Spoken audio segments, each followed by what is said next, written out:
Donc bonjour encore une fois à toutes et à tous et ravi de vous retrouver pour cette nouvelle session consacrée à l'intelligence commerciale.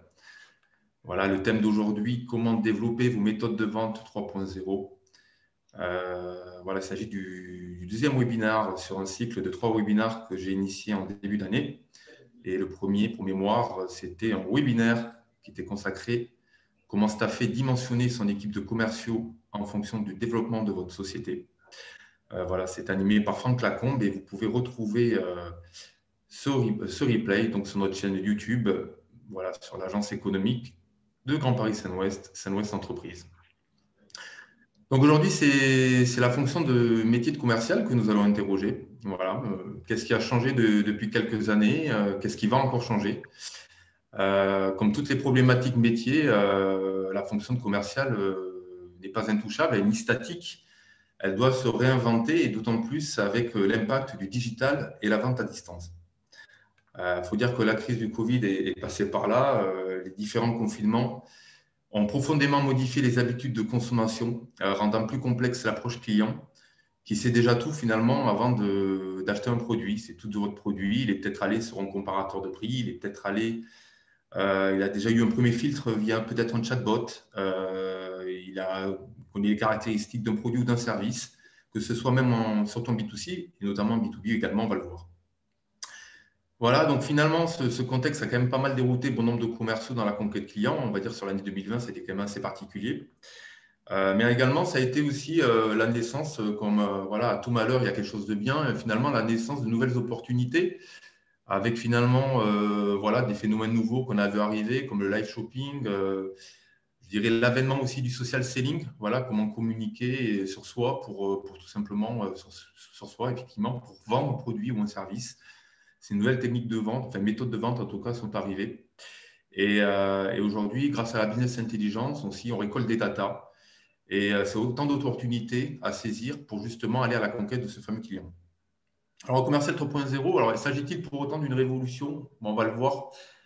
Une révolution. Alors, certainement, vous en faites déjà du commercial 3.0. Vous êtes certainement une partie de ce commercial 3.0. Vous animez en tant que manager ou en tant que dirigeant des équipes commerciales, donc certainement vous les connaissez. Est-ce que vous les connaissez assez bien? Donc ça, c'est ce qu'on va voir. Et pourtant, c'est ce qu'on va également voir, c'est que ce ne sont pas les techniques de vente qui changent, mais plutôt les méthodes. On va toujours utiliser un téléphone pour appeler, on va toujours faire des emailing, on va toujours faire des recommandations. Donc, on va communiquer sur les réseaux sociaux. Donc, c'est des choses que vous connaissez déjà. Et donc, s'agit-il d'une révolution? Ça, c'est la question. Voilà. Alors, pour aller un peu plus loin, voilà, j'ai le plaisir d'accueillir Sylvie Dia, voilà, de Booster Academy. Bonjour Sylvie. Bonjour Christophe, bonjour à toutes, bonjour à tous. Alors, je me permets, je vais te présenter, hein, je veux quand même vite fait, après tu reviendras, tu compléteras ton profil si tu le souhaites. Donc, tu diriges un centre d'entraînement à Issy-les-Moulineaux en technique de vente, donc dédié aux forces commerciales et leurs dirigeants. Donc, tu as eu beaucoup de travail l'an dernier, j'imagine. Tu as réalisé ton parcours professionnel en tant que manager commercial auprès d'équipes terrain et sédentaires. Et tu partages aujourd'hui, via Booster Academy, ton expertise auprès de TPE-PME soucieuses de développer leurs compétences commerciales et leur portefeuille client. Voilà, toujours l'objectif d'être focus client, bien sûr. Donc voilà, merci Sylvie d'être là. Et je commencerai par te poser une question, tout simplement. La question qui nous brûle les lèvres. Qu'est-ce que c'est le commercial 3.0 au final? Qu'est-ce qu'il a de plus finalement que le commercial 2.0? Et avant juste de te laisser la main, je voudrais inviter les participants à réagir via le chat ou à poser des questions via le Q&R qui est en bas de l'écran. Et on va évidemment, je pourrais prendre des questions à la volée et les poser à Sylvie. Et puis on va se donner un petit peu de temps via le dernier quart d'heure ou les dernières 20 minutes pour vous donner la parole à l'oral si on a le temps en fonction des questions. On n'hésitera pas à faire d'interactif. Voilà, je te laisse la main, Sylvie. Et je réponds à la question, qu'est-ce qu'un commercial 3.0? Et tu peux répondre maintenant. Maintenant, je vais rentrer un petit peu dans le détail au travers de quelques visuels que je vais partager avec vous. Mais le commercial 3.0, c'est d'ores et déjà celui qui aujourd'hui a réussi à prendre un virage ou s'apprête à le prendre. Et quand je vous parle du commercial du futur, dans le titre de ce webinaire, c'est vraiment un futur très, très proche. C'est ce commercial 3.0, vous verrez, c'est forcément quelqu'un qui est assez connecté, qui a intégré le digital dans sa façon de fonctionner et qui commence d'ores et déjà à s'interroger sur la façon optimale dont il peut utiliser ça, évidemment au travers de ce que son entreprise va mettre à sa disposition, mais aussi dans la façon dont lui, personnellement, il peut retravailler son métier, se re-questionner. Je pense que le commercial 3.0, il est digital, il est surtout en pleine remise en question de ses pratiques habituelles. Tu l'as dit, on a vécu une année 2020 chamboulante, on va dire pour le moins, inédite. Ça a brassé beaucoup, beaucoup de choses dans les portefeuilles clients, dans les portefeuilles prospects. Les cibles ont bougé. Et a fortiori les offres et a fortiori le discours commercial. Et dans tout ce chamboulement, notre commercial, il a dû devenir 3.0 ou il va devoir le devenir s'il n'a pas encore passé ce cap. C'est avant tout, je pense, une question d'outils, mais c'est aussi et surtout peut-être une question de personnes et d'envie d'aller vers ce métier qui vit des changements profonds. Et je pense qu'au-delà du contexte sanitaire et économique compliqué qu'on continue à vivre, c'est de toute façon l'avenir du commercial qui était dès fin 2019 voué à évoluer de cette façon-là. Donc moi, je vais essayer de balayer en 4-5 grands points comment vous, managers ou vous, commerciaux, vous allez pouvoir accompagner ou vivre ces changements. Et puis, comme l'a dit Christophe, vous aurez aussi la parole pour pouvoir poser vos questions et peut-être parler de questions, de cas concrets qui vous concernent dans vos entreprises. L'idée, évidemment, c'est de rester le meilleur, parce que moi, c'est ce que je dis souvent en matière de vente. Arriver sur le podium, il n'y a que 3 places et parfois, il n'y en a qu'une. Donc, l'idée d'un commercial, ce n'est pas d'être bon dans l'absolu, c'est surtout d'être le meilleur pour réussir à remporter l'affaire et gagner le match le jour où il est face à son prospect. Je commence par… alors, je vais partager mon écran, je vais vous montrer quelques visuels. Voilà. Alors, 5 commandements déjà, et puis je vais rentrer dans le détail de chacun.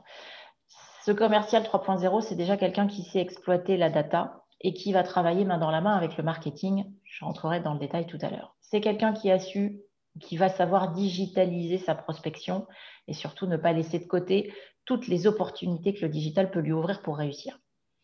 C'est évidemment quelqu'un qui maîtrise la vente à distance. Et l'année 2020 qu'on a passée a été un extraordinaire accélérateur de ce mode de vente. C'est quelqu'un qui, parce que tout va plus vite, va être capable de savoir raccourcir son cycle de vente, le cycle d'achat de son client, et c'est quelqu'un qui va savoir l'influencer, la durée de ce cycle de vente. Et puis, il reste des fondamentaux. Il y a des choses qui changent et il y a des choses qui ne changent pas par rapport au commercial d'avant. Et il reste un triptyque fondamental, c'est d'assurer toujours de la satisfaction client, c'est d'être capable, moi je trouve, d'aller chercher de la recommandation, c'est le meilleur moyen de développer un portefeuille commercial, et c'est quelqu'un qui sait fidéliser son client. Alors, si on rentre dans le premier thème, qui est celui de cette connexion entre l'usage de la data et puis du marketing, c'est vraiment 2 partenaires qui, au sein d'une entreprise, doivent agir. Et ce n'est pas forcément un sujet des très, très grandes entreprises. Même la TPE, je dirais même le commercial qui n'a pas de support marketing, il doit se dire, tiens, sur le plan marketing, qu'est-ce que je peux essayer de faire, de mettre en cohérence avec mon job, moi, qui est d'aller générer des opportunités. Comment est-ce que je peux m'appuyer là-dessus? Dans la relation commerciale, vous avez ces 2 données-là et vous avez le marketing qui, d'un côté, va avoir pour mission d'assurer de la veille, d'analyser des datas, d'aller en collecter, de savoir utiliser et alimenter les données dans un CRM. C'est parfois l'entité qui va faire de la préqualification de leads avant de pouvoir les amener aux commerciaux. Et puis, c'est aussi une entité qui fait de la prospection digitale, là aussi toujours pour générer des leads. Et tout ça, ça marche dans les 2 sens. Et le marketing est au service des ventes, mais le commercial est aussi au service du marketing. Ça marche dans les 2 sens. Il faut qu'il y ait une vraie cohérence entre les actions des uns et des autres. Si les 2 ne sont pas alignés, ça ne fonctionne pas bien. Le commercial, lui, de son côté, il est en prise avec le terrain, il est il est en prise avec son écran, à défaut de pouvoir faire du terrain autant qu'il le voudrait. Et lui, il va pouvoir faire remonter des informations marketing pour que la richesse qu'il y a sur le terrain, la richesse du propos du client puisse être exploitée pour mieux, je dirais, créer ce cercle vertueux, pour mieux alimenter ses propositions commerciales, pour faire que de nouvelles offres au niveau du marketing soient développées. Donc, c'est vraiment cette relation croisée que je trouve très, très intéressante. Et puis, qu'est-ce que j'entends derrière data? C'est la data que le commercial va pouvoir lui aussi aller chercher. Parce qu'aujourd'hui, la présence du web dans la vie d'un commercial, elle est fondamentale. C'est une source d'information qui est très, très riche et c'est à lui d'aller fouiller, d'aller avoir du nez pour aller chercher de l'information et être capable de la digérer, de la transformer pour en faire quelque chose d'intéressant pour lui dans sa démarche commerciale, mais aussi pour alimenter son discours avec des clients. Pour moi, un bon commercial 3.0, c'est quelqu'un qui est informé, qui est curieux. C'était déjà de très belles qualités demandées à un commercial. Je vous parlerai beaucoup des qualités humaines du commercial parce que je pense que être un bon commercial, c'est avant tout ça. C'est pas évidemment, il faut maîtriser de la technique, mais la technique, ça s'apprend. Alors que ces qualités, ces soft skills, pour reprendre le terme du moment, qui sont incontournables dans la réussite du commercial, c'est vraiment quelque chose qui va venir se pluguer sur ces informations et sur ces techniques de vente. C'est vraiment très, très important. Donc, il est informé, il pose des questions, il s'interroge, il fouille et il est curieux. Et il est curieux de son marché, il est curieux de voir comment il va pouvoir travailler. Et puis, c'est un commercial aussi qui sait travailler à distance. C'est un commercial qui a su développer son autonomie. Parce que qui dit distance dit il n'y a pas forcément une équipe de commerciaux avec lui, il n'y a pas forcément un manager de proximité qui est toujours avec lui. On a vu des liens qui pouvaient se distendre un peu pendant cette période, ces différentes périodes de confinement. Je ne dis pas que c'est bien, mais on l'a subi et en même temps, c'est un mode de vente qui va perdurer. Donc, ce commercial, il doit savoir savoir s'auto-ressourcer et être capable de travailler peut-être de façon plus autonome qu'il ne le faisait jusque-là. Donc, pour moi, ce commercial 3.0, c'est quelqu'un qui a su allier un mix entre l'usage du digital, l'usage de la data, et puis lui, en tant que personne, qui a su développer des qualités intrinsèques que je partage là avec vous à l'écran. Alors, juste une question très, très pratique. Comment est-ce que tu as dû observer sur le terrain des carences justement entre le rapprochement des services marketing et des sales, des équipes sales? Tu le constates, j'imagine. Est-ce qu'il y a des outils pour permettre de faciliter, de fluidifier ces relations entre ces deux départements? Alors, surtout PME où vraiment il y a moins de monde, où c'est quand même plus facile de se connaître. Est-ce qu'il y a ça passe par le biais d'un réseau social d'entreprise, du CRM ou d'autres choses? Je Ou, pense que ça passe d'abord par le biais des managers qui doivent donner l'impulsion pour que ces équipes aient envie de se parler. Et après, les canaux qui sont utilisés, vous avez plein d'outils de communication interne que sont la visio, que sont des chaînes que vous créez sur Slack, qui sont des réunions tout simplement dans lesquelles l'idée, c'est que les gens se parlent et que les gens échangent. Après, le canal qu'ils ont choisi, à chaque entreprise d'aller trouver ce qui lui semble le plus pertinent. Ok, mais c'est au manager d'impulser effectivement une stratégie Ah oui, véritable des oui, process internes. oui, Ouais. oui. Ok. Le commercial, c'est quelqu'un qui a besoin d'être managé. Et le rôle du manager, il est fondamental dans la conduite, dans l'accompagnement Mm. de cette transformation de son métier, euh, qu'il soit à distance ou présent, ou un peu les deux. C'est à lui d'impulser ça, oui, très clairement. Donc, deuxième point, notre commercial, il a su digitaliser sa prospection. Il est, je vous le disais, hyper connecté. Et je trouve surtout qu'il a dû savoir, ou il va devoir savoir réaliser son propre personal branding. C'est-à-dire comment, une fois qu'on est sur une plateforme digitale, un réseau social tel qu'est LinkedIn, par exemple, comment il va exister en tant que lui, en tant que lui-même et pas seulement être le porte-parole d'une entreprise qui a des communications corporate. C'est très bien de pouvoir faire le relais de ces informations liées à l'entreprise, de nouvelles offres, de communication, mais le commercial, il a sa propre valeur ajoutée à apporter au client. Donc, comment lui va pouvoir partager son expertise du métier, son expertise du marché pour pouvoir apporter du contenu à ses clients, mais je dirais vraiment avec ses propres mots. Comment il va s'approprier sa présence sur les réseaux pour apporter de la valeur à ses clients, pas seulement quand il est en phase 2 lors des rendez-vous, mais aussi pour pouvoir travailler sa présence et être capable de faire une prospection et d'attirer à lui des nouveaux contacts qui se diraient ah tiens, il a l'air de savoir ce qu'il dit, il a l'air d'être capable de m'apporter un conseil, et ce n'est pas seulement quelqu'un qui veut me vendre quelque chose, c'est quelqu'un qui m'apporte de la valeur au travers des communications qu'il est capable de faire.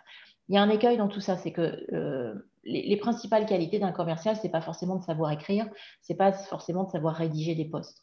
Donc, je pense qu'ils ont besoin d'un accompagnement là-dessus. L'idée, ce n'est pas d'en faire des gens qui font de la rédaction, mais on peut faire un post très simple, très franc-parler, qui ressemble à l'échange qu'ils peuvent avoir avec leurs prospects en face à face et en transformer quelques éléments pour en faire un post sympa, vif, dynamique, qui va leur permettre d'exister et de s'adresser directement à leur cible. Je pense que le prospect, il est attentif à ça. Donc, il faut qu'il sache maîtriser les outils du social selling, le commercial, vraiment. En B2B, je fais vraiment un focus sur LinkedIn, mais on peut aussi intégrer Facebook pour certaines entreprises, on peut intégrer Instagram. Les codes sont globalement un peu les mêmes, mais l'idée, c'est qu'il existe au travers de ce réseau-là. Et tous ceux qui n'auraient pas déjà passé le cap ou qui me diraient « Non, mais moi, je suis déjà sur LinkedIn », oui, y être, c'est bien, c'est un minimum, mais encore faut-il que le profil soit vivant, encore faut-il qu'il soit à jour, qu'il soit un peu sexy, qu'il donne envie d'être visité, et puis que le commercial en fasse un outil du quotidien et pas seulement quelque chose qui dort dans un coin. Le commercial doit être un bon communicant, donc. Je pense que par nature, c'est un bon communicant, un commercial, mais ce n'est pas forcément celui qui parle beaucoup, c'est celui qui prend la parole de façon spécifique et utile qui va surtout savoir se démarquer. Je fais une petite parenthèse, j'ai un manager commercial qui, lors d'un atelier, me disait non, mais moi, je ne veux pas que mes commerciaux aillent sur LinkedIn. Le jour où ils vont me quitter, ils vont partir avec le fichier de l'entreprise.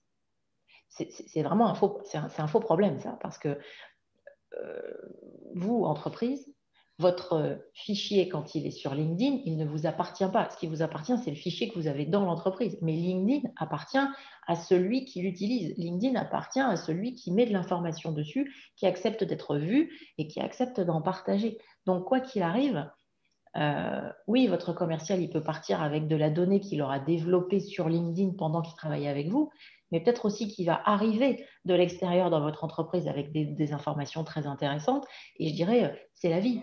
Un commercial, il vit sur ce réseau, il communique sur ce réseau, de même qu'il communiquait par d'autres moyens quand il n'était pas physiquement dans vos bureaux. Donc, il n'y a vraiment pas de crainte à avoir sur le fait que les commerciaux se servent de cet outil-là. De toute façon, s'ils devaient vous quitter, ils vous quitteront. Mais ce qui développe sur LinkedIn a beaucoup plus de richesse à vous apporter. Vous avez beaucoup plus, je pense, d'intérêt à le valoriser plutôt qu'à le craindre, cet outil du réseau social. C'est une petite parenthèse. Je pense que vous avez plus à gagner à mettre vos commerciaux là plutôt qu'à perdre. Donc, il a su digitaliser sa prospection, ce commercial. Je viens de faire un petit point sur les réseaux sociaux, mais aussi parce qu'à toutes les étapes du cycle de la relation client, il va pouvoir utiliser le digital. Aujourd'hui, là, vous avez donc à l'écran 4 étapes, enfin 3 principalement, 3 stades du développement du contact. Vous avez celui qui est prospect, qui est en haut à gauche, celui qui est en développement, c'est-à-dire un client chez qui vous allez chercher à exploiter tout le potentiel et à développer. Et puis, vous avez celui qui est à fidéliser parce qu'il a déjà une très belle relation avec vous et une récurrence d'achat. En bas à gauche, on les oublie, ceux-ci, hein, c'est ceux sur lesquels il n'y a pas de relationnel établi, il n'y a pas de potentiel. Donc, ça n'a pas spécialement d'intérêt. Bon, le commercial digital, il va pouvoir utiliser ces 3 étapes de la relation client, des outils qui sont à sa disposition. En prospection, il essaie de développer son volume de pipe d'affaires. En développement, c'est une priorité pour lui. Hein. Quand on a réussi à mettre les pieds dans une entreprise, l'important, c'est de s'assurer qu'on va bien chercher tout le potentiel qu'il y a dans cette entreprise. Donc, il va pouvoir, pour développer son relationnel, développer sa part de marché chez le client, là aussi utiliser les outils du digital. Et puis, j'ai appelé ça être malin, mais quand on fait de la fidélisation avec ses clients, en plus de la relation qu'on peut avoir avec eux en passant un temps à déjeuner avec eux, en passant un temps en rendez-vous avec eux, fidéliser, c'est aussi envoyer des petits messages digitaux réguliers pour rester présent à l'esprit de son client. Si on reprend cette même matrice en mettant des noms d'outils, vous verrez qu'en prospection, on peut évidemment utiliser la relation à distance avec le téléphone, LinkedIn, la demande de recommandation. Tout ça, ça peut se faire via le digital. Mais on a aussi des outils qui sont non digitaux. Je pense à la rencontre en physique, à pouvoir, j'espère bientôt, pouvoir retourner sur le terrain, savoir demander des recommandations. Tout ça, c'est des choses qu'on va pouvoir développer à chaque étape du cycle de vie du client. Un commercial 3.0, demain, il doit être capable d'utiliser la visio, il doit être capable de mettre du contenu à disposition de ses clients. Peut-être que dans certaines de vos entreprises, il y a des newsletters, mais tout ça, ce sont différents outils. Et c'est là qu'on n'a pas forcément de changement par rapport à notre commercial d'avant, c'est que ces choses-là existaient, elles vont perdurer. Il y a juste des outils et des moyens supplémentaires, et ça c'est plutôt la très bonne nouvelle, qui sont mis à sa disposition. Il faut vraiment qu'il puisse se les approprier. Je vous ai parlé un petit peu de notre commercial expert. Pour moi, un commercial, c'est, je vous disais, au-delà de celui qui partage la vie de l'entreprise, qui partage des créations que le service communication aurait pu faire, c'est surtout quelqu'un qui, à mon sens, prend la parole au regard de ce qui remonte sur le terrain, au regard de ce qui vit. Et ça, c'est un côté authentique. C'est ça qui fait son propre style et c'est ça qui fait sa propre valeur ajoutée.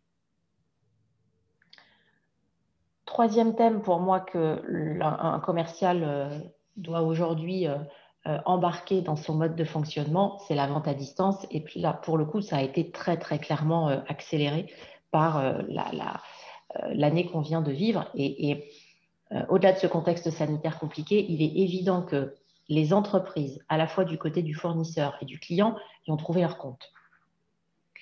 Et je pense qu'elle gardera une place prépondérante, même lorsque nous aurons des conditions sanitaires redevenues normales. La vente à distance, en revanche, ce n'est pas exactement la même chose que faire un rendez-vous en face à face. Il y a des écueils, il y a plein de bénéfices aussi. Donc, si on rentre dans ce petit détail, je commence par les points positifs. Qu'est-ce qu'il y a de bien à faire de la visio ? Je vais faire un focus sur la visio parce que vendre par téléphone, c'était déjà possible. Mais pour moi, ça a moins de... Il y a plus de valeur ajoutée derrière le fait de créer la visio. On crée un lien. Et il y a plein d'autres atouts, notamment celui-ci. Quand on est en Île-de-France, comme la plupart d'entre nous, ou dans des grandes villes, aller voir un client, c'est y passer du temps. Et c'est autant de temps qu'il ne met pas sur le développement de son portefeuille ailleurs. C'est plus green. Et puis, si vous faites plus d'entretiens, vous avez plus de chances de démultiplier vos ventes. Plus on joue, plus on risque de gagner. Quand on joue à domicile, quand on fait une visio de son bureau ou de chez soi, on est dans un environnement qui est le nôtre. Et on est moins, je dirais, c'est moins de stress que quand on a un trajet à faire et que quand on est dans l'univers du client. Si vous avez votre commercial, s'il a préparé son entretien, ce qui est absolument indispensable, s'il a des choses sous la main, s'il a besoin de son agenda, s'il a besoin, il peut avoir tout un tas de petites choses autour de lui qui l'aident à conduire son entretien, sa trame d'entretien, des fiches produits. En visio, quand on est en face à face, on ne peut pas forcément avoir tout ça. Quand on est en visio, on peut l'utiliser. Ça permet de faire des économies parce que tous ces déplacements et en général des entretiens plus courts vont vous permettre de gagner du temps. Ça diminue le coût d'acquisition de votre prospect et le temps que vous passez à communiquer avec lui. Et puis, il y a quand même un face-à-face. Même si on est privé de tout le charisme du commercial et on ne voit pas exactement on voit pas le client en entier non plus, on a quand même accès à ces expressions. Et vous savez à quel point la partie non verbale et paraverbale importe dans la communication avec un interlocuteur. Donc, en visio, on voit des mains bouger, on voit un visage, on voit des sourires, on voit quand même plein de choses. On voit des réactions positives, négatives. Et c'est quand même beaucoup plus riche que de rester uniquement derrière le téléphone. Donc, je pense que le commercial 3.0, il doit avoir intégré ça dans son mode de fonctionnement. Puis, il a plein de ressources à proximité qu'il n'a pas forcément quand il est chez le client. Il y a des écueils. Il faut faire attention à certaines choses. Vous avez sûrement vécu ça pendant cette période de premier confinement où tout le monde a dû se réadapter très, très vite à l'usage de cet outil-là. La posture derrière un écran, elle est tout aussi importante. Ce n'est pas parce que la fenêtre est réduite qu'on peut se permettre de se relâcher. Ça reste un entretien qui est professionnel. Et le commercial, même s'il fait son rendez-vous de chez lui, il se doit de renvoyer exactement le même professionnalisme que s'il était allé en rendez-vous chez le client. Et même si le client, dans son univers, a l'air un petit peu plus cool, bon, après tout, lui, il est chez lui, il fait ce qu'il veut, mais un commercial, ça reste quelqu'un qui est l'ambassadeur de sa société. Donc, il se doit d'avoir autant de soigner aussi bien sa posture qu'il l'aurait fait en face à face. L'autre écueil, c'est d'oublier de créer de la relation. Vous savez, on a toujours ces petits moments de bris de glace quand on arrive en rendez-vous. L'erreur serait de ne pas faire de même en visio, parce que d'un seul coup, voilà, comme ça, on se retrouve connecté. L'erreur serait de rentrer trop vite dans le rendez-vous. Il y a un moment qui est important de créer, justement parce que le présentiel, le physique n'est pas là. Le processus de vente, lui, ne change pas. Les grandes étapes clés d'un rendez-vous commercial en face à face sont exactement dupliquées dans un rendez-vous en visio. Donc, fragiliser ce fil conducteur incontournable, c'est fragiliser son entretien en entier et c'est fragiliser souvent tout le processus commercial. Imaginez, comme je le fais avec vous, que le commercial ait prévu un PowerPoint. Un PowerPoint, ce n'est pas fait pour être lu et rempli de texte. Je vois des fois des présentations qui font 50 pages, on dirait des catalogues, et où le commercial va lire ce qui est à l'écran. La valeur ajoutée du commercial, bon, votre client, il sait lire, hein, donc ce qui est à l'écran, il est capable de le trouver tout seul. C'est juste un petit aide-mémoire. Ce qui est important, c'est tout le discours que votre commercial va savoir mettre autour. Et ce n'était pas forcément l'exercice privilégié des commerciaux jusqu'à ce qu'ils se mettent à faire des visios. Donc, si vous leur donnez des PowerPoint pour argumenter, entre nous, très souvent, c'est absolument pas nécessaire. C'est même plutôt un piège. Attention à la façon dont ils vont l'utiliser. Et attention à ce qu'on met dedans aussi. Oubliez de faire son closing. Un entretien en face à face, il se conclut par une poignée de main. Il se concluait par une poignée de main. Bon, il a une conclusion. La conclusion idéale, c'est quand même d'avoir calé avec votre interlocuteur l'étape d'après. En visio, c'est pas parce qu'on clique pour arrêter qu'on doit bazarder sa conclusion. Une conclusion de rendez-vous, ça se soigne même quand on est au téléphone, même quand on est derrière un écran. Et la meilleure qualité qu'un commercial peut avoir, c'est de savoir oser, notamment à l'étape de la conclusion. Eh bien, en visio, c'est la même chose.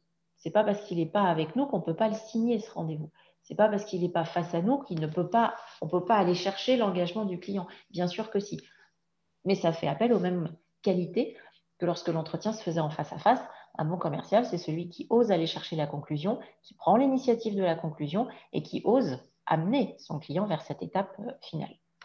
Donc là, je vous ai redessiné les grandes étapes clés. Je vous parlais de ce fil conducteur. Moi, je l'ai mis en sous forme d'une pyramide. Il y a 4 grandes étapes dans la construction d'un rendez-vous commercial. Soigner sa prise de contact, c'est incontournable. Réaliser une phase de découverte ou de redécouverte, même quand on est avec un client, ça, c'est des fondamentaux de la technique de vente. On ne démarre pas un rendez-vous sans avoir re-questionné un minimum ce qui s'est passé chez le client depuis la dernière fois qu'on s'est vu, depuis la dernière fois qu'on a échangé. Argumentation, c'est là peut-être qu'arrive le PowerPoint ou la démonstration de quelque chose de plus digital. Et puis, comme je vous disais, à chaque rendez-vous, comme à la fin de chaque processus de vente, il y a une conclusion. À la fin de chaque rendez-vous, il y a aussi une conclusion à soigner. On peut tout à fait faire une négo derrière un écran ou par téléphone. Et j'ai rajouté ma petite flèche développement du portefeuille parce qu'évidemment, il y a de la prospection à faire pour pouvoir se permettre de faire de belles pyramides. Je vous ai mis en parallèle, là, sur l'écran, ce qui est spécifique à la visio. La troisième dimension de la pyramide qui vient de s'afficher là en grisé, en blanc, c'est ce que j'appelle de l'adaptation comportementale. C'est on ne peut plus important quand on est en visio. La capacité que peut avoir un commercial à adapter son mode de communication en fonction du profil de son interlocuteur, c'est encore plus important derrière un écran, par téléphone. C'est plus difficile parce qu'on capte moins de choses. Mais pour autant, on doit être capable d'identifier objectivement le mode de fonctionnement d'un interlocuteur en l'écoutant parler, en voyant ses écrits. Il n'y a pas que je dirais le rapport visuel qui permet d'identifier quel est le style de quelqu'un. Donc ça aussi, ça se travaille.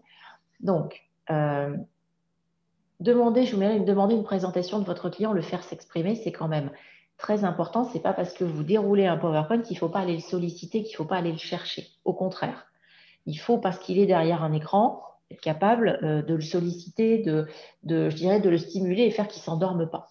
Donc régulièrement, il faut au cours du rendez-vous être capable de lui demander son avis, d'aller chercher du feedback et de s'assurer avant de passer à l'étape suivante qu'on a bien son assentiment et qu'on est au clair sur ce qu'on vient de se dire.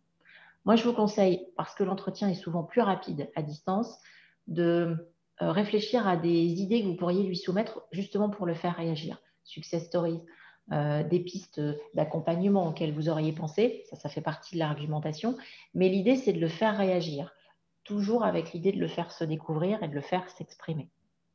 Il ne faut vraiment pas que l'outil digital soit une barrière à la communication, parce que l'échange et le fait de savoir faire parler un client, c'est fondamental dans la relation commerciale. Et l'idée, ce n'est pas de faire parler le commercial plus qu'on ne ferait parler le client, bien au contraire. Notre commercial 3.0, il doit être capable de poser des questions, peut-être plus encore qu'il en aurait posé quand il est en face à face. Pourquoi? C'est quoi les enjeux? Qu'est-ce qui se passe chez lui? Quelle révolution il est en train de vivre en ce moment au regard du contexte qui est compliqué? Un commercial, c'est aussi quelqu'un, je vous disais, qui est capable d'aller chercher l'initiative de la conclusion. C'est quelqu'un qui s'est persuadé au travers d'un écran. C'est-à-dire qu'il est capable de faire une démonstration, non pas de son produit, mais de la façon dont le produit ou la prestation de service répond parfaitement aux attentes qu'il a réussi à faire exprimer à son client. Donc, vous me direz, rien de nouveau sous le soleil, c'était déjà vrai avant. C'est vrai, mais c'est rendu plus compliqué et ça mérite d'être accompagné parce que derrière un écran, il y a quand même plus de difficultés à réaliser tout ça. En tout cas, il y a plus de risques de dérive. Et puis valider, là encore, quand on a amené des arguments, des éléments, que son client, il est OK et qu'il est en phase avec ça. S'il ne l'est pas, ça devient une objection et dans ce cas-là, il faut la traiter. Ce n'est pas parce qu'on est derrière l'écran qu'il faut essayer de la cacher sous le tapis. Elle reviendra en boomerang à un moment ou à un autre. Donc là aussi, ça se traite et c'est même, je dirais, peut-être parfois une opportunité pour faire un pas de plus vers une vente. Il ne faut pas craindre d'aller les chercher, ces objections. Et puis une bonne conclusion, c'est d'être capable d'aller chercher l'engagement de son interlocuteur sur la suite du processus commercial. Concrètement, quand est-ce qu'on se revoit? À quelle date? Avec qui? Et pour se dire quoi? Et là, on est arrivé à la fin de notre entretien et on peut se permettre de couper. Donc voilà un mélange de ce qui change et ce qui ne change pas. Mais les deux doivent être absolument mixés. Avec aussi un objectif, c'est de raccourcir son cycle de vente. Parce que les cycles de vente se sont raccourcis. Notre client, aujourd'hui, il est archi informé parce que lui aussi, il a accès au digital. Donc, il a pu faire une grande partie de son cheminement et de son parcours d'achat tout seul, en demandant des informations, en demandant des recommandations à ses pairs, en allant sur le web, en allant sur votre site. Bref, le client, il est informé. Ça ne veut pas dire qu'on n'a plus besoin du commercial, loin de là. Ça veut dire que le rôle du commercial, il change et il arrive un peu plus tard qu'avant dans le cycle de vente. Et ce rôle de commercial, il est avant tout un rôle de conseiller plus qu'un rôle de vendeur. Et le commercial, il a le pouvoir, quand il est bien accompagné, de pouvoir réduire la durée du cycle d'achat, du processus d'achat. Parce que, c'est ce que je vous disais là, le cycle, souvent, il s'est raccourci. Et aussi parce qu'il a la possibilité de communiquer en multicanal avec son interlocuteur. Il a pu influencer le circuit de décision grâce à ses emails, grâce à sa présence sur les réseaux sociaux, grâce à une façon régulière de communiquer avec son client. Donc, moins de contact direct parce qu'on fait de la visio et parce que le client est plus difficile à joindre, parce qu'il est à son domicile et il n'est plus au bureau. Mais pour autant, quand le contact va se créer, il est évidemment important de le maintenir et il est important d'apporter de la valeur au moment de ce contact. Parce que si le client a l'impression d'avoir un commercial qui lui lit l'étiquette, c'est juste se dire que ce commercial, il n'a pas une grande valeur à ajouter pour lui. Le client, là aussi, il sait lire. Donc, l'impact du commercial, il arrive un peu plus tard, mais il est là pour apporter au client ce qu'il n'a pas réussi à trouver tout seul. Il est là pour l'aider à faire le choix entre plusieurs offres. Il est là pour le faire parler personnellement de ce qui se passe chez lui pour être capable de lui construire une solution qui soit la plus juste et la plus adaptée à lui. Donc, il a moins de fenêtres d'ouverture pour joindre son client. En revanche, ces moments d'échange avec le client, il faut savoir les créer. Ça arrive plus tard. Et ces moments sont précieux. C'est même là que le commercial, je dirais, va exprimer toute sa puissance et toute sa valeur ajoutée. Évidemment, la visio, elle est très utile là aussi, et le digital en général, justement pour pouvoir plus facilement créer du contact avec son client. En quoi ce commercial, il doit développer sa posture conseil? D'abord parce que le relationnel humain, il faut savoir le créer encore plus parce qu'on est dans une relation commerciale qui est plus digitalisée. Il doit avoir cette posture de conseiller expert, c'est-à-dire d'apporter plus à son métier que ce que le client n'a pu trouver comme information lui-même. 20% de la décision, enfin 20% de la vente, 80% du chemin ayant été fait parfois tout seul par le client, c'est les 20% restants du chemin qui restent à faire qui doivent être accompagnés par le commercial. Là aussi, un petit point sur des fondamentaux qui étaient déjà ceux du commercial 2.0 et qui sont maintenus avec le commercial 3.0, ce que j'ai appelé ce triptyque satisfaction, recommandation et fidélisation. Comment on développe efficacement un portefeuille aujourd'hui? Je vous ai montré tout à l'heure sur cette matrice les différentes étapes du cycle de vie. Une des règles d'or pour développer un portefeuille, et ça ne change pas, c'est le fait d'être capable d'exploiter tout le potentiel qu'on a chez un client. Quand on a réussi à ouvrir une porte, que le coût d'acquisition, il est là, eh bien, il faut aller l'exploiter et être capable d'aller générer et chercher toutes les opportunités qu'il peut y avoir avant de s'éparpiller à faire de la prospection à tout va. Il faut quand même aussi se préoccuper de ce qui se passe chez ses clients. Et un client satisfait, si on sait exploiter cette satisfaction, c'est un vecteur de développement extrêmement puissant et souvent qui est laissé de côté. Naturellement, lui, il va pouvoir parler de vous, mais plus que du bouche à oreille, qui n'est pas maîtrisé du tout. Ce qui va être intéressant, c'est que votre commercial sache aller exploiter la recommandation. Et une recommandation, aujourd'hui, avec des outils digitaux, elle est plus facile à aller chercher, elle est plus facile à partager et à communiquer.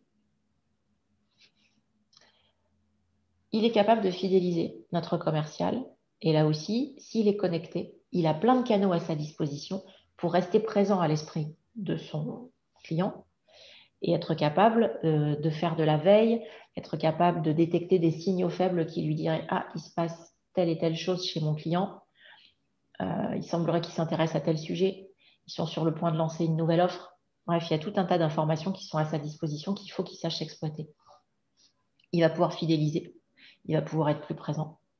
Et puis, je vous disais tout à l'heure, une fois qu'on y est, on essaie de faire de l'upselling, on essaie de faire du cross-selling pour aller naviguer le mieux possible dans un compte et aller vendre plus de valeur encore pour conforter sa place chez le client et être capable de maintenir un lien permanent là où les temps font que la distance peut malheureusement plus facilement s'installer. En pourcentage de temps, combien on doit consacrer, par exemple, à la fidélisation et de l'autre Alors, côté, la prospection à peu près sur une balance? tout dépend du commercial et surtout de la maturité du portefeuille sur lequel il est. Un commercial qui arrive sur un portefeuille à développer, il va passer peut-être 70% de son temps en prospection et puis se garder du temps pour aller chercher de la recommandation peut-être auprès de certains clients déjà acquis par l'entreprise. Sur un portefeuille mature, je serais tentée de vous dire 30% sur l'étape de la prospection, vraiment pure. Hein. Je n'ai pas de rendez-vous, je cherche à avoir des rendez-vous, à me faire connaître. 30% de son temps sur l'étape de la transformation, c'est-à-dire là où on a fait partir une proposition, là où on a déjà bien avancé avec le prospect et on essaie de le faire basculer du côté client. 30% du temps à aller chercher de la revente chez ses clients et il reste 10% restant pour la fidélisation. Mais ça, c'est un schéma idéal. Hein. Je ne dis pas que ça s'applique, ça ne peut pas d'ailleurs s'appliquer automatiquement et mécaniquement. Et puis, tout dépend de l'organisation qu'on a dans l'entreprise. On a des entreprises qui sont structurées pour qu'on ait des commerciaux qui ne font que de la chasse et d'autres qui ne font que de l'élevage de clients et de la fidélisation en disant, ben voilà, j'ai quelqu'un qui est dédié 100% à la relation avec mon client et à aller chercher du business additionnel. Donc, pour eux, évidemment, ça change tout. Mais c'est une vraie bonne question parce que ça soulève la question de l'organisation du temps, de la gestion du temps du commercial. Combien de temps il faut passer là? Comment j'organise mon agenda à la semaine et au mois pour être sûr à la fin du mois de ne pas me retrouver décalé avec l'objectif que je m'étais fixé? Est-ce que je suis bien en train de mettre mon énergie au bon endroit? Et ça, 2.0 ou 3.0, c'est immuable. C'est une des qualités très importantes chez un bon commercial, c'est sa rigueur, sa capacité à gérer son temps et à s'organiser et à pas s'éparpiller. Alors, je voulais faire un focus sur cette méthode qu'on appelle des références ou plutôt la demande de recommandation. Je me suis amusée à vous mettre 3 formulations différentes qui se ressemblent et qu'un commercial pourrait utiliser pour aller développer son portefeuille et aller demander une recommandation, c'est-à-dire se faire ouvrir la porte plus facilement dans une entreprise. Alors, il y a 3 styles. Il y a l'anonyme, l'active et la dynamique. À quelque chose près, elles se ressemblent. Mais je vous laisse le temps de regarder. Il y en a un à qui on va dire « appelez-le, il doit être intéressé ». L'autre recommande en disant « appelez-le de ma part, il doit être intéressé ». Et puis, la dernière, il va vous appeler de ma part. Alors, la dernière, c'est celle qui fait rêver tous les commerciaux. On en rêve tous. On a tous envie qu'un jour, le téléphone sonne. « Bonjour, je vous appelle de la part de telle personne qui m'a dit que vous aviez des choses intéressantes pour moi. » Sauf que si on compte sur un client satisfait pour faire le travail de recommandation, vous savez, un client satisfait, il en parle en général à 3 personnes et encore, s'il pense à le faire, maximum. Un client insatisfait, par contre, il va arroser l'information autour de 10 personnes autour de lui. Bon, moralité, il ne faut pas compter sur uniquement la spontanéité du client pour aller chercher de nouvelles opportunités. Il faut aller chercher chez vos clients, vos meilleurs ambassadeurs, des contacts précis que vous allez pouvoir appeler de la part de votre client. C'est donc la référence active, celle du milieu que je vous recommande d'utiliser. C'est vraiment une tendance qui est clairement sous-exploitée en France. On n'a pas cette culture-là. Les anglo-saxons l'ont beaucoup plus. Et bien pour moi, le commercial de demain, il doit être capable d'exploiter ça de façon quasi systématique chez tous ses clients et pourquoi pas à la fin de chaque rendez-vous. Être capable d'aller demander à un client un contact précis qu'on va pouvoir ensuite appeler de sa part, ça fait gagner un temps fou. C'est beaucoup plus confortable, beaucoup plus agréable que de faire de la prospection éventuellement à froid ou de peut-être parfois même pas avoir le contact précis de la personne qu'on cherche à joindre. Donc vraiment, je vous engage dans le management de vos équipes à aller intégrer ce canal-là de développement. Il n'est pas digital, mais il est extrêmement utile. Donc, si je devais résumer, je n'ai pas regardé l'heure, mais je pense qu'il va être le temps de laisser la parole à nos participants et aux questions. Si je devais résumer, le commercial de demain, pour être efficace, comment il doit être? Il doit avoir les bons outils, mais l'outil ne fait pas le succès. Surtout, il doit savoir s'en servir. Ce n'est pas le CRM qui va rendre le commercial magique. Ce n'est pas LinkedIn à lui tout seul qui va faire les choses magiques, ni le marketing d'ailleurs. C'est le fait que le commercial sache s'approprier ce qu'on met à sa disposition. Je vous l'ai dit en termes de valeur intrinsèque, de qualité intrinsèque, il est curieux, il est organisé. C'était déjà ses bonnes qualités avant. Deuxièmement, un commercial, il doit être formé et reformé aux techniques de vente. Ce n'est pas parce que vous avez embauché un commercial qui a 10 ans d'expérience dans une entreprise précédente, et pourquoi pas une qui ressemblait à la vôtre, qui va arriver et qui va être successful chez vous. Loin de là.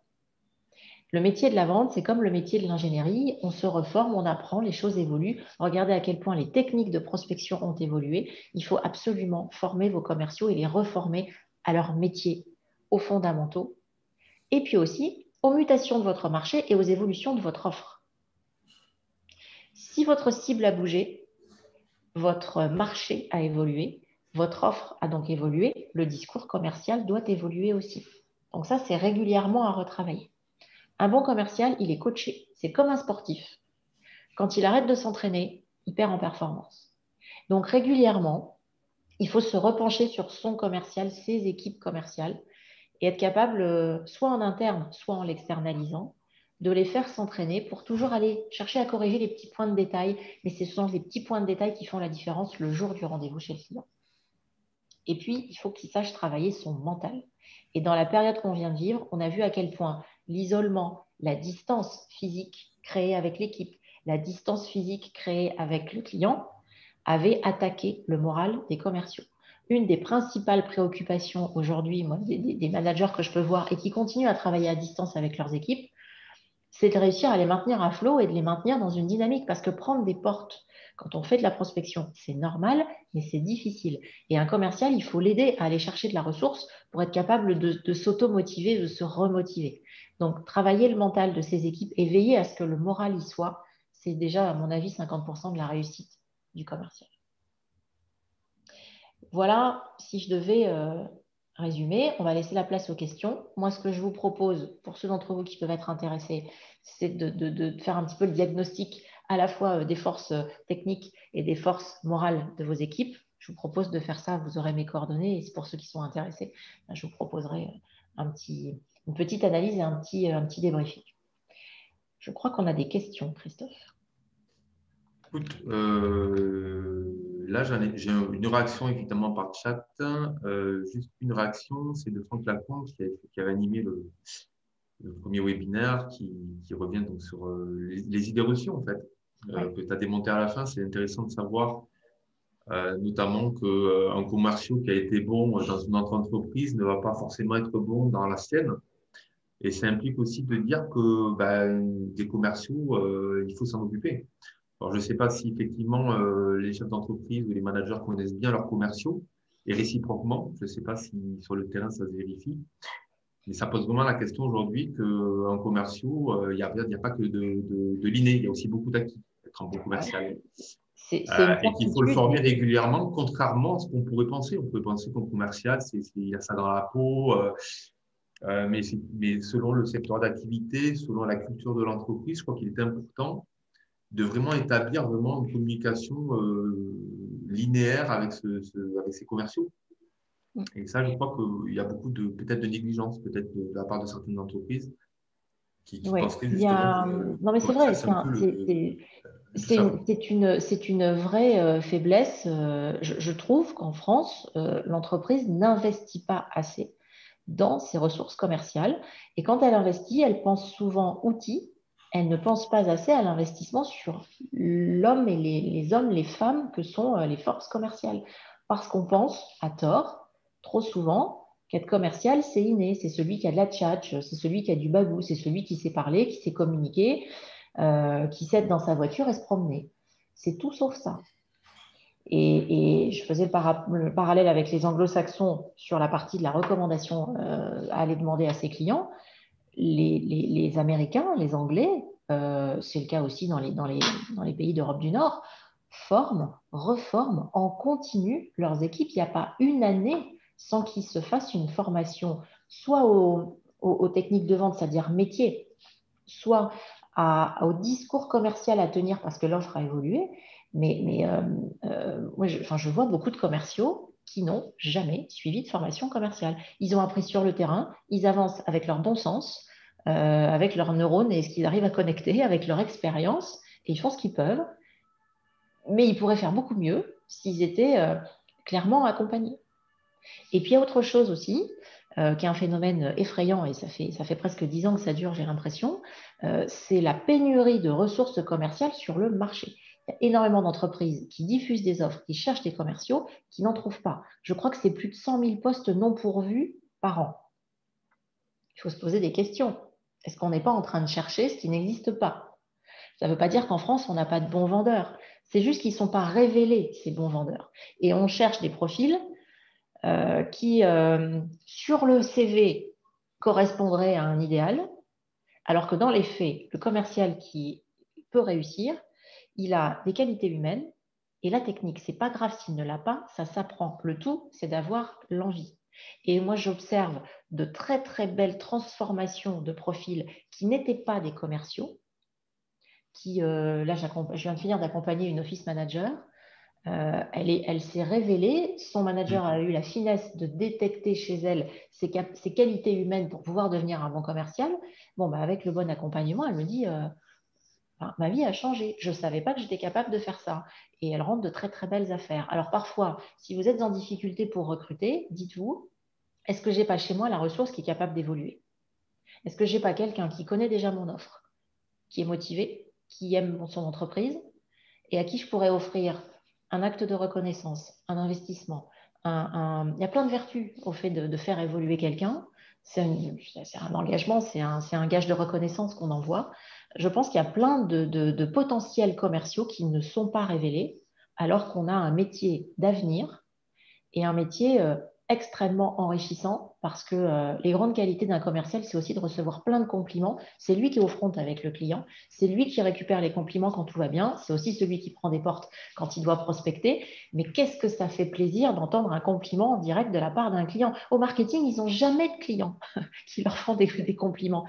Je trouve que c'est un très très beau métier qui est mal accompagné et qui est mal détecté, Et qui est mal mal dégrossi, décelé. mal défini, effectivement. Et Ouais. d'ailleurs, Franck Lacombe te rejoint. Il dit que si les ingénieurs sont rarement de bons commerciaux, les meilleurs commerciaux sont souvent des ingénieurs. Rigueur et respect des process de vente. Écoles de commerce ne font pas forcément de métier de commercial. C'est vrai, quand on parle d'école de commerce, aujourd'hui, ça ne veut plus rien dire. D'ailleurs, je me faisais la réflexion il n'y a pas longtemps, une école de commerce, finalement, on dit, bah, tiens, tu sors d'une école de commerce, en fait, il fait autre chose il ne fait pas de commerce. On dit, bah, les gens qui sortent d'école de commerce ne sont souvent pas des commerciaux.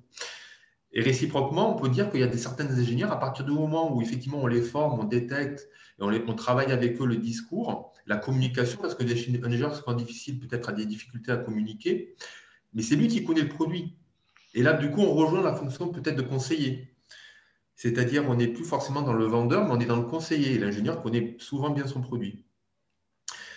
J'ai pas, alors c'est très intéressant en tout cas sur ça, sur les méthodes de détection. Il y aurait beaucoup de choses à dire. J'ai pas de questions, mais alors du coup, on peut peut-être donner la parole aussi. N'hésitez pas à vous, voilà, à participer.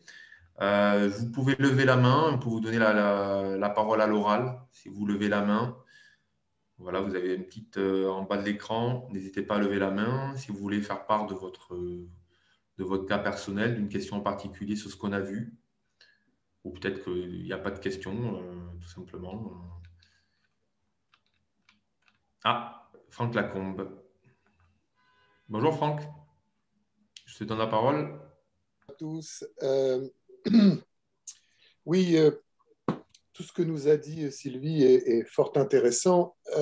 Je mettrai juste un bémol, non pas ce qu'elle a dit, mais dans l'application en fonction de la nature de l'entreprise, de sa maturité.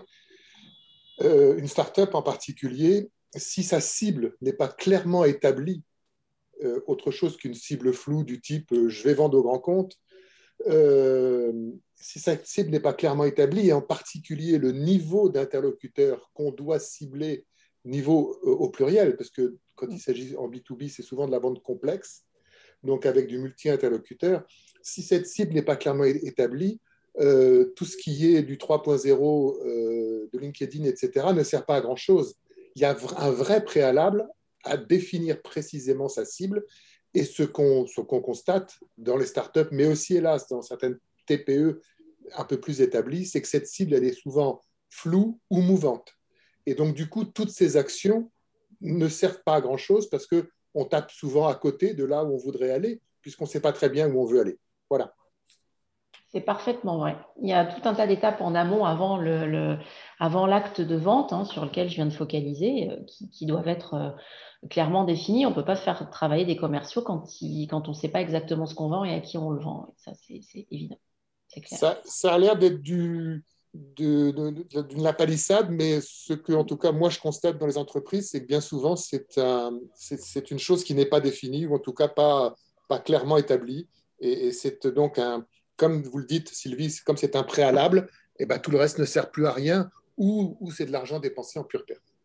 Et on peut tout à fait s'appuyer sur les commerciaux pour affiner cette étape-là dans l'entreprise. C'est juste que c'est plus le même métier. C'est pas le métier de la vente, c'est le métier de la préqualification. C'est un métier de veille, c'est un métier où il faut sentir où sont les besoins du marché. Il faut savoir poser des questions, être un peu le Sherlock Holmes de l'entreprise. C'est plus les mêmes profils. C'est ça. Et voilà. C'est ça. Alors, une autre question. N'hésitez pas hein, à lever la main ou à prendre la parole. Est-ce qu'on a des managers qui ont vécu des moments un petit peu compliqués ou qui s'interrogent sur leur approche managériale dans le contexte?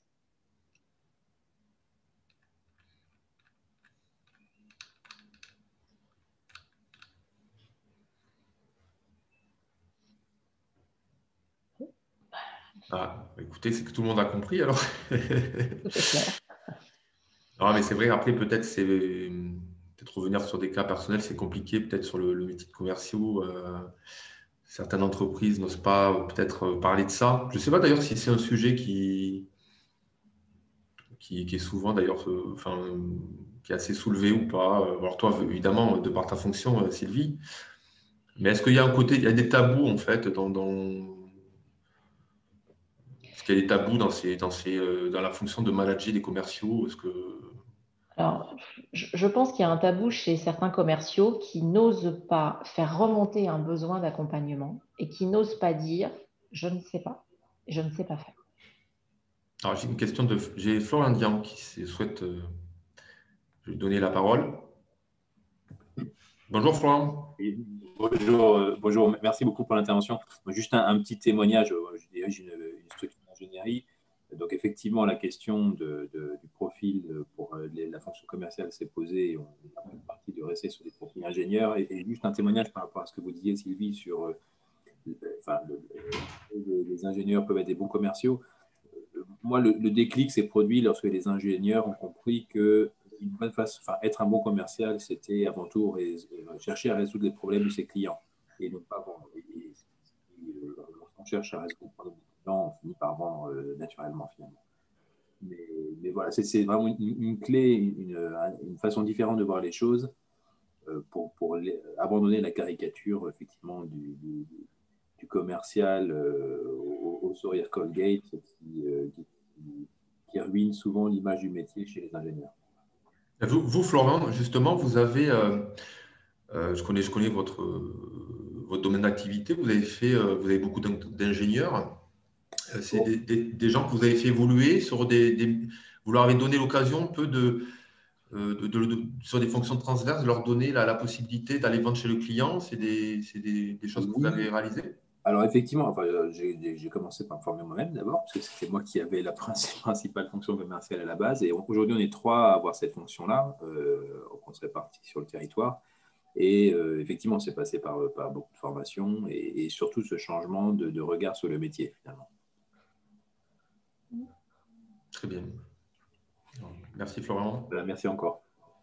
Pour faire le parallèle avec le commercial qui apporte de l'expertise, l'ingénieur, il a évidemment toute l'expertise à partager. Le sujet, c'est comment est-ce qu'on n'en donne pas trop. Et c'est ce que vous disiez très justement, c'est quelles sont les questions qu'il doit savoir poser pour détecter des opportunités et après se permettre d'amener cette réponse technique qu'il a en sa possession. Et les profils techniques sont de très bons commerciaux quand on leur donne des éléments de discours, des bonnes questions à poser. Ils sont tout à fait capables, en étant avec le client, en relation avec lui au quotidien, d'identifier de très belles opportunités à faire remonter à quelqu'un dans l'entreprise si ce ne sont pas à eux de pouvoir la transformer. Mais à défaut d'être des commerciaux, ils peuvent au moins être de très très bons détecteurs d'opportunités pour le développement de l'entreprise. Alors, j'ai une question de Fatima Siari. Et c'est une bonne question. D'ailleurs, il n'y a pas de mauvaise question, bien sûr, mais alors pour le coup, ça va vous interroger les circuits internes. Comment proposer des stratégies marketing digitales à un patron réticent et convaincu de sa manière de faire? Alors ça, tu as dû l'avoir en paquet, je pense.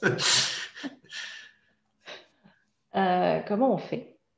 Moi, j'aime bien la démonstration par l'exemple et surtout la mise en avant des bénéfices que le manager pourrait en retirer s'il mettait en place certaines pratiques. Et quand on veut vendre quelque chose à quelqu'un, que ce soit un projet en interne, une idée à son manager ou un produit à un client, il faut toujours se focaliser sur le besoin qu'il peut avoir et surtout sur les gains qu'il pourrait en retirer. Donc la question que j'ai envie de te poser, Fatima, que je connais, c'est de quoi il a envie, ton manager, à quoi il rêve, qu'est-ce qu'il aimerait pour son entreprise voir se développer, quel produit en particulier il aimerait vendre. Et si tu lui expliques quel bénéfice il pourrait retirer de la mise en place de telle ou telle solution en complément de ce que toi tu mets en place à ton niveau, il y a des choses qui te dépassent, hein. Ce n'est pas toi qui vas faire le marketing, ce n'est pas toi qui vas aller utiliser certains outils. Je pense que vendre une idée, c'est mettre en avant le bénéfice que la personne peut en retirer. Donc, réfléchis à ce que ça pourrait apporter de plus. Fais-lui concrètement percevoir ce que ça apporterait de bien et quel gain, lui, personnellement, il pourrait en retirer. Quand je dis personnellement, c'est pour sa société. Après, je n'ai pas la solution toute faite et je ne peux pas te dire c'est ça, ce qu'il faut faire. Mais il faut le faire s'interroger sur son gain à lui et pas sur le tien. Parce que sinon, il aura l'impression de t'acheter quelque chose pour te faire plaisir et te faire un cadeau, alors qu'en fait, c'est pour la société, toi, que tu veux le faire. Donc, qu'est-ce que ça apporterait à l'entreprise concrètement de pouvoir mettre en place, au moins tester? Parce que c'est ça aussi le marketing, hein. C'est des tests.